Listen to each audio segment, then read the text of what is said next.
So guys आज है day 25।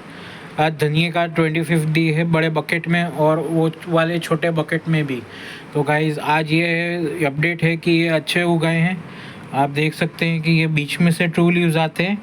ये दो दो लीफलेट्स के बीच में से ट्रू लीव्स आते हैं गाइस।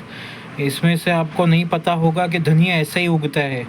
तो ये कोई भी धनिया हो, हाइब्रिड धनिया हो, देसी धनिया हो, वो ऐसे ही उगता है। ये दो लिफलेट्स के बीच में से ये ट्रू लीव्स आते हैं ऐसे वाले। सो गाइस ये था अपडेट। और ये भी कहना था मुझे कि आज कल मैंने पानी डाल दिया है, आज भी मिट्टी गीली है, आज हम पानी नहीं डालने वाले। और गाइस ये 30 से 40 डेज़ में तैयार हो जाएंगे हार्वेस्टिंग के लिए। सो गाइज़ आज के लिए इतना ही। प्लीज़ लाइक करें, कमेंट करें, शेयर करें, सब्सक्राइब करें और नोटिफिकेशन में बेल आइकन को ज़रूर दबाएं। So guys bye.